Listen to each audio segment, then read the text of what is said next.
Hello friends, मैं हूं मिथिलेश कुमार और आपका स्वागत करता हूं उदित एकेडमी के यूट्यूब चैनल पे। जैसा कि आपको पता है कि यूपी पॉलिटेक्निक ग्रुप यानी डी फार्मा एंट्रेंस एग्जाम की तैयारी के लिए हम लोगों ने बायोलॉजी का 500 प्लस प्रश्नकाल सीरीज चलाया है, जो कि काफ़ी बेहतर तरीके से चल रहा है। उस प्रश्नकाल सीरीज में हम लोग लगभग 28 लेक्चर कंप्लीट कर चुके हैं और 500 प्लस प्रश्नकाल सीरीज को कंप्लीट होने में कम से कम और 10 से 12 लेक्चर की ज़रूरत है। 10 से 12 लेक्चर के बाद वो प्रश्नकाल सीरीज आपका कंप्लीट हो जाएगा। फिर मैं रिवीजन सीरीज के थ्रू पूरे प्रश्नकाल सीरीज को रिवाइज भी करवा दूंगा। इस तरीके से पूरे बायोलॉजी के सिलेबस को मैंने 2 बार खत्म कर दूंगा आपके एग्जाम तक में। और हाँ, बच्चे परेशान है कि एग्जाम डेट एक्सटेंड हो गया है। जी नहीं, अभी तक कोई ऐसा ऑफिशियल नोटिफिकेशन नहीं आया है। अगर कोई ऑफिशियल नोटिफिकेशन आएगा तो मैं आपको सबसे पहले इस चैनल पे बताऊंगा, इसलिए आप लोग बेफिक्र रहिए कि कब एग्जाम होगा। लेकिन आपको अभी मान के चलना है कि 6 से 9 जून के बीच ही आपका एग्जाम होगा। आपके ग्रुप के वाइज आपके एडमिट कार्ड पे ये दर्शा दिया जाएगा। ठीक है, तो आपको अपने एग्जाम पे फोकस 6 से 9 जून को ही रखना है। मैं सीरीज को 10 से 12 वीडियो और भी लेक्चर लगेंगे, मैं कंप्लीट करूंगा और रिवीजन सीरीज भी करवाऊंगा। लेक्चर नंबर 29 जो है वो कल सुबह 7 बजे प्रीमियर हो जाएगा, तो आप लोग देख लेंगे। तो चलिए आज के हम लोग रिवीजन सीरीज को स्टार्ट करते हैं। आज हम लोग रिवीजन सीरीज का पार्ट 10 करने वाले हैं। पार्ट 10 में हम लोग #19 एंड #20 के वीडियो के कंटेंट को मात्र 15 से 20 मिनट के अंदर कंप्लीट रिवाइज करेंगे। फिर आपको सारे कॉन्सेप्ट को भी क्लियर कर देते हैं। ठीक है, तो चलिए स्टार्ट करते हैं। स्टार्ट करने से पहले मैं आपको बता दूं कि टेलीग्राम चैनल उदित एकेडमी के नाम से बना दिया गया है। इस टेलीग्राम चैनल पे आपको क्लासेस के free of cost PDF notes मिलते हैं, साथ ही साथ क्लासेस के नोटिफिकेशन मिलते हैं। और क्लास लेट हुआ या फिर नहीं होगा, सारे चीज़ की नोटिफिकेशन इसी पे जाती है। आज मैंने मॉर्निंग में ही बता दिया था कि क्लासेस 3 से 4 के बीच में ही आएंगी, क्योंकि मुझे मॉर्निंग में कुछ काम था। ठीक है, इसलिए आज आपका ये रिवीजन सीरीज तो आप इस टेलीग्राम चैनल को ज्वाइन कर लीजिए। ठीक है, तो चलिए हम लोग अपने स्लाइड को रेडी करते हैं और फिर हम लोग रिवीजन के लिए स्टार्ट होते हैं। ठीक है, चलिए तो हमारा स्लाइड तैयार है। तो हम लोग मानव स्वास्थ्य एवं रोग का पार्ट 3 का कंप्लीट रिवाइज करने वाले हैं, जो कि ये लेक्चर तो काफ़ी इंपॉर्टेंट है भाई। ठीक है, तो चलिए हम लोग पहला क्वेश्चन देखते हैं। पहला क्वेश्चन क्या है? एड्स रोग की पहचान मुख्यतः किससे किया जाता है? देखिए, एड्स रोग का पहचान एलिजा टेस्ट के थ्रू किया जाता है। किसके द्वारा? एलिजा टेस्ट के द्वारा। एड्स रोग का जो पहचान किया जाता है वो एलिजा टेस्ट के द्वारा किया जाता है। ठीक है, एक question clear. Second question, Widal test के द्वारा किसका टेस्ट किया जाता है? तो भैया टाइफाइड बीमारी का विडाल टेस्ट के द्वारा क्लियर किया जाता है। क्लियर।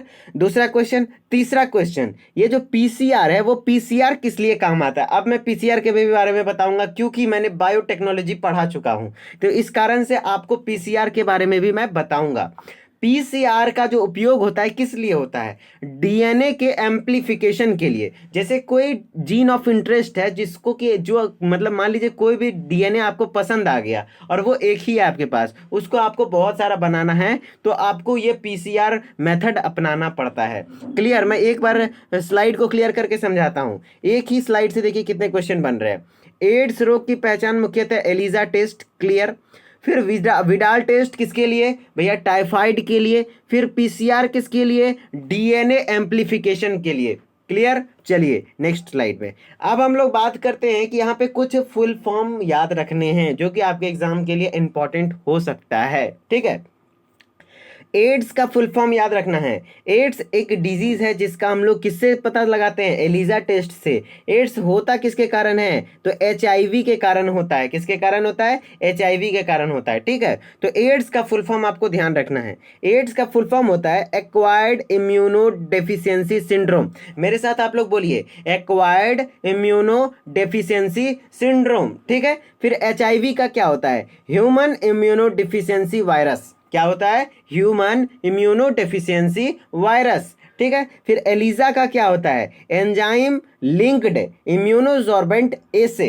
क्या होता है? एंजाइम लिंक्ड इम्यूनोसॉर्बेंट एसे। तो आपको ये मेरे साथ बोलना है और 2-3 बार कम से कम सुनिए और पढ़िए, तभी ये याद होगा। और मेरे को लगता है कि इस बार आपको कम से कम एक क्वेश्चन तो इससे मिल जाएगा, इससे रिलेटेड। इसलिए आपको मतलब उतना घबराना नहीं है। कम से कम इसको 2-3 बार आप पढ़िए और कहीं लिख के रख लीजिए, बहुत इंपॉर्टेंट है।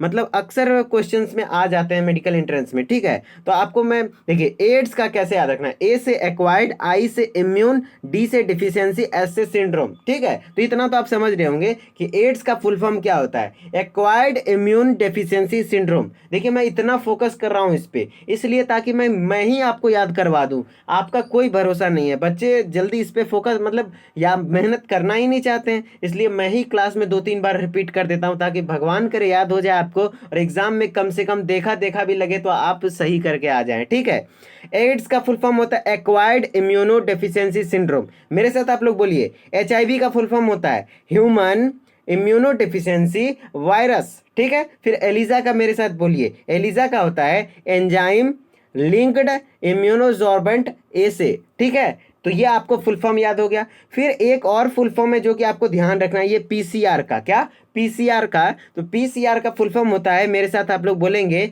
Polymerase chain reaction. क्या होता है, पॉलीमरेज चेन रिएक्शन। ठीक है, चलिए नेक्स्ट क्वेश्चन, नेक्स्ट क्वेश्चन पे आते हैं हम लोग। एड्स किसके द्वारा फैलता है भैया, जो एड्स डिजीज है वो किसके द्वारा फैलता है, रक्त के आदान प्रदान के द्वारा, जी हाँ रक्त के आदान प्रदान के कारण, अपरा के आदान प्रदान, कोई भी बॉडी पार्ट के आदान प्रदान के कारण हो सकता है तो अपरा के कारण भी होगा, लैंगिक संभोग जो कि मेन कारण है, एड्स का सबसे ज्यादा केस देखा जाता है किस कारण से, तो लैंगिक संभोग, मल्टीपल पार्टनर के साथ लोग यदि सेक्स करते हैं तो उससे एड्स होने का चांस ज्यादा होता है। ठीक है, तो इसका आंसर हो जाएगा उपरयुक्त में से सभी। लेकिन यही क्वेश्चन होता है कि एड्स किसके द्वारा सबसे अधिक फैलता है, तो वो है लैंगिक संभोग। ठीक है, वो एक बार आपके प्रीवियस ईयर क्वेश्चन में आया था। ठीक है, कि एड्स सबसे अधिक किसके द्वारा फैलता है, तो लैंगिक संभोग। लेकिन अगर पूछेगा एड्स किसके द्वारा फैलता है, तो ये सभी कारण है जिसके द्वारा एड्स फैलता है। ठीक है, चलिए नेक्स्ट क्वेश्चन, नेक्स्ट क्वेश्चन है किसी रेट्रोवायरस में अनुवांशिक पदार्थ होते हैं। भैया ये रेट्रोवायरस पॉइंट को आप ध्यान से सुनिए, ये जो रेट्रोवायरस है इसी को इंग्लिश में यहाँ पे रेट्रोवायरस लिखा हुआ है। रेट्रोवायरस क्यों कहते हैं, देखिए वैसा वायरस जिसका जेनेटिक मटेरियल यानी अनुवांशिक पदार्थ क्या हो, आरएनए हो, क्या हो, आरएनए हो, जिसका जेनेटिक मटेरियल आरएनए हो उसको हम लोग रेट्रोवायरस कहते हैं। ठीक है, तो कहता है किसी वही तो क्वेश्चन पूछ रहा है भैया, कहाँ ज्यादा घुमाया है, हमको तो लगा ज्यादा घुमा दिया लेकिन नहीं, क्वेश्चन ध्यान से देखिए तो नॉर्मल है। किसी रेट्रोवायरस में अनुवांशिक पदार्थ, भैया रेट्रोवायरस में अनुवांशिक पदार्थ आरएनए होता है जो कि क्लियर दिख रहा है कि कोई भी रेट्रोवायरस है तो उसमें क्या होता है, आरएनए होता है। अब है कि रेट्रोवायरस का एग्जाम्पल कौन सा है, तो भैया HIV, HIV। अच्छा बोलिए तो HIV का फुल फॉर्म क्या होता है, तो ह्यूमन इम्यूनो डेफिशिएंसी वायरस। ठीक है, HIV का फुल फॉर्म, तो ये HIV वायरस के कारण ही एड्स होता है। तो यही जो HIV वायरस है वो एक रेट्रो वायरस है। क्यों, क्योंकि इसमें ही जो जेनेटिक मटेरियल होता है, अनुवांशिक पदार्थ होता है, वो क्या होता है, आरएनए होता है। क्या होता है, आरएनए। HIV का स्ट्रक्चर में आपको ये आरएनए मॉलिक्यूल दिख रहा होगा। तो इस तरीके से आप पहचान सकते हैं कि कौन रेट्रो वायरस है और कौन है कि कहते रेट्रो वायरस नहीं है। ठीक है, चलिए नेक्स्ट क्वेश्चन, नेक्स्ट क्वेश्चन है, आप वीडियो को पॉज करके खुद से ट्राई कीजिए, ये क्वेश्चन आपसे बनना चाहिए कि HIV का अनुवांशिक पदार्थ निम्नलिखित में से कौन सा है। तो भैया HIV वायरस अभी हम लोगों ने पढ़ा कि ये कैसा है, रेट्रो वायरस है। और जो भी रेट्रो वायरस होते हैं उनमें जो क्या कहते हैं अनुवांशिक पदार्थ होता है वो क्या होता है, आरएनए होता है। लेकिन आप एक जगह फंस रहे होंगे कि दो ऑप्शन है आरएनए, एक ये भी ऑप्शन है, एक ये भी आरएनए है, लेकिन आंसर होगा SSRNA। SSRNA कहने का तात्पर्य ये है, SSRNA का मतलब ये होता है कि सिंगल स्ट्रैंडेड यानी एकल सूत्री आरएनए। क्या, एकल सूत्री, जैसे कि HIV स्ट्रक्चर में आपको ये दिख रहा होगा आरएनए, वो क्या है, एकल सूत्री है। द्विसूत्री ऐसा होता है लेकिन ऐसा नहीं है, यहाँ क्या है, एकल सूत्री है। तो एकल सूत्री को हम लोग क्या कहते हैं, सिंगल स्ट्रैंडेड आरएनए। वही ऑप्शन में आपको शॉर्टकट में लिख दिया है SSRNA। तो HIV का जो आनुवांशिक पदार्थ है वो कौन सा है, तो SSRNA है। ठीक है, चलिए नेक्स्ट क्वेश्चन, नेक्स्ट क्वेश्चन है HIV एक रेट्रो वायरस है जो निम्नलिखित में से किस पर प्रभाव डालता है। देखिए HIV क्या है, एक रेट्रो वायरस है, ये आपको पता चल गया। क्यों, क्योंकि इसमें जेनेटिक मटेरियल आरएनए है। ठीक है, ये एड्स को काउज करता है। आखिर हमारे बॉडी में जब HIV अटैक करता है तो वो किस चीज पर अटैक करता है? तो भैया हेल्पर टी कोशिका पर करता है। किस पर करता है? हेल्पर टी सेल पर करता है। कौन? HIV virus. HIV एक रेट्रो वायरस है जो कि हमारे बॉडी के हेल्पर टी कोशिका पर अटैक करता है और उसे मारना शुरू कर देता है, ठीक है। और हेल्पर टी कोशिका हमारे इम्यून सिस्टम को डेवलप करता है, हमारे सुरक्षा तंत्र को बढ़ाता है और उसी को वो कमजोर करता है, HIV, ठीक है।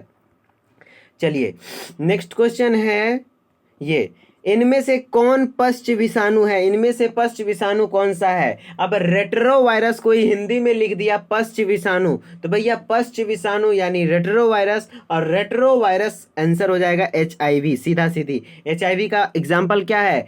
HIV का मतलब पश्च विषाणु का एग्जाम्पल क्या है? HIV।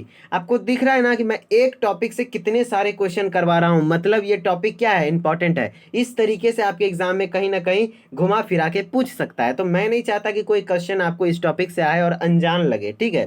तो अनजान नहीं लगना चाहिए, सारा क्वेश्चन देखा हुआ रहेगा तो ज़्यादा आसानी से आप टिक कर पाओगे, ठीक है।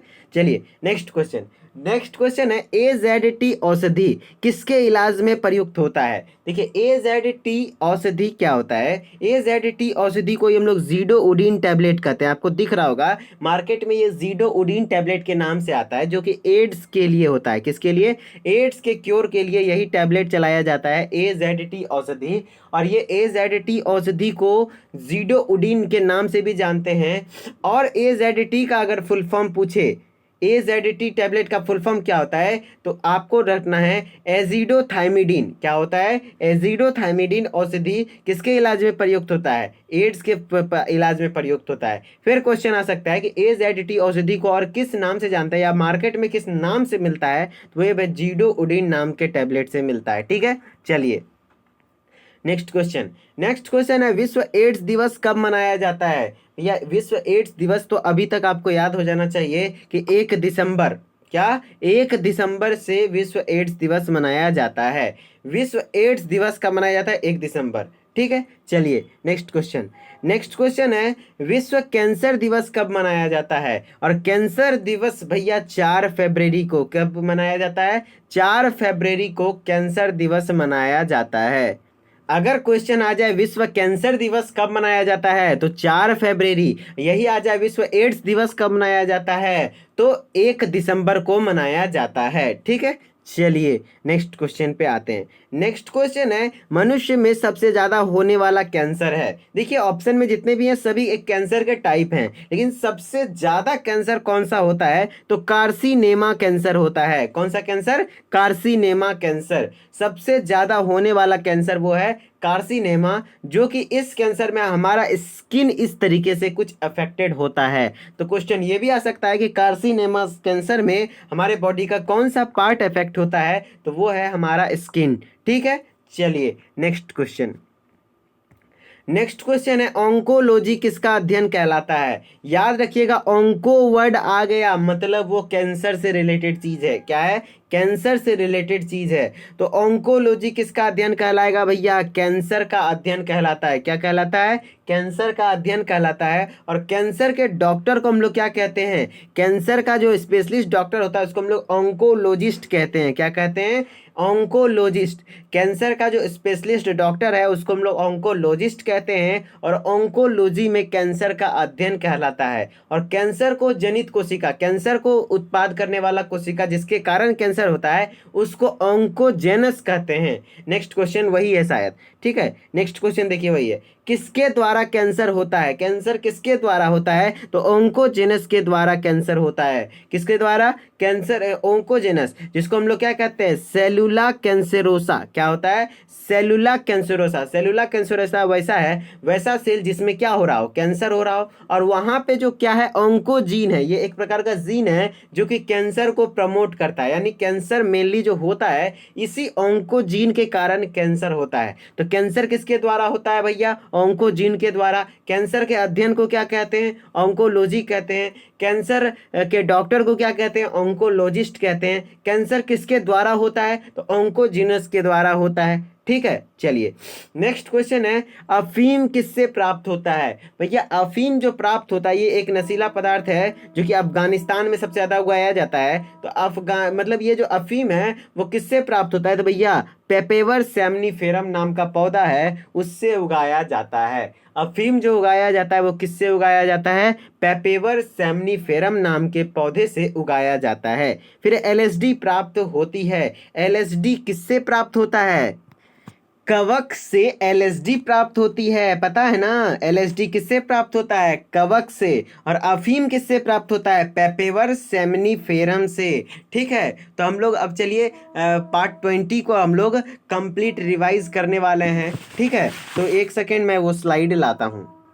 चलिए हमारे पास मानव स्वास्थ्य एवं रोग का पार्ट 4 आ गया है, हम लोग इसको भी कुछ देर में ही रिवाइज कर लेंगे। ठीक है, तो लगातार कंटिन्यू रहिए। नेक्स्ट क्वेश्चन है, एंटीबॉडीज जो हमारे शरीर में है वो क्या है? भैया एंटीबॉडी जिसको हम लोग क्या कहते हैं? इम्यूनोग्लोबुलिन कहते हैं। और इम्यूनोग्लोबुलिन क्या होता है? आईजी से डिनोट किया जाता है। और इम्यूनोग्लोबुलिन क्या होता है? एक प्रोटीन होता है। और वो कौन सा प्रोटीन होता है? ग्लाइकोप्रोटीन होता है। कैसे याद रखेंगे? आई देखिए, एंटीबॉडी को इम्यूनोग्लोबुलिन कहते हैं, इम्यूनोग्लोबुलिन को आईजी से डिनोट करते हैं। और इम्यूनोग्लोबुलिन में जी आ रहा है, इस कारण से वो कौन सा प्रोटीन है? जी से जी मतलब आईजी है तो जी से ग्लाइकोप्रोटीन। ठीक है, इस तरीके से आप ध्यान रख सकते हैं। जो कोई भी एंटीबॉडी होता है वो क्या होता है? एक प्रोटीन होता है। और कौन सा प्रोटीन होता है? ग्लाइकोप्रोटीन होता है। फिर इम्यूनोग्लोबुलिन बहुत सारे टाइप के होते हैं, वो भी मैंने बताया था, ए, ई और जी। इस तीनों के बारे में आपको खास करके ध्यान रखना है।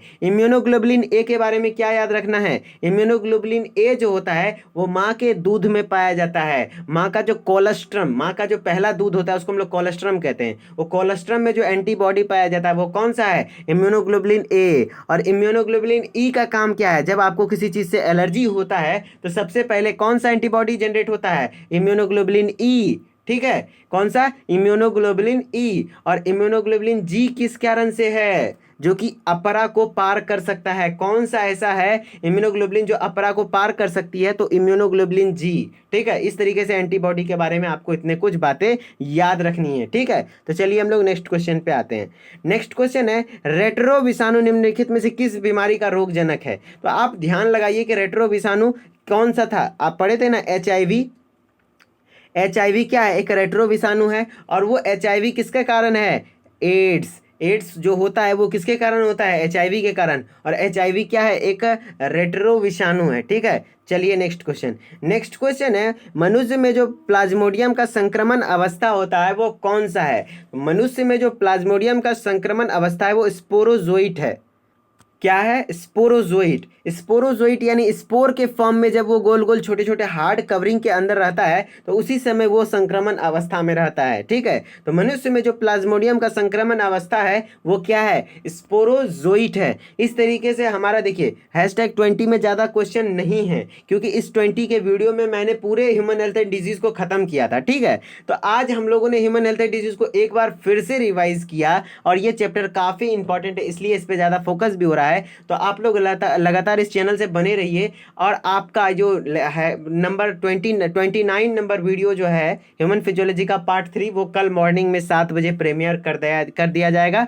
और आज का वीडियो थोड़ा 3 बजे मैंने बोला था लेकिन थोड़ा लेट हो गया क्योंकि लाइट इधर बहुत ज़्यादा प्रॉब्लम हो रहा है, चार्ज ही नहीं था जिस कारण से वीडियो शूट नहीं हो पाया, लेकिन फिर भी हो पा रहा है। ठीक है, तो चलिए लगातार बने रहिए, वीडियो को लाइक कर दीजिए और अच्छा से कमेंट कर दीजिए। हम लोग आपके लिए इसी तरीके से मेहनत करते रहेंगे। तो ओके, बाय।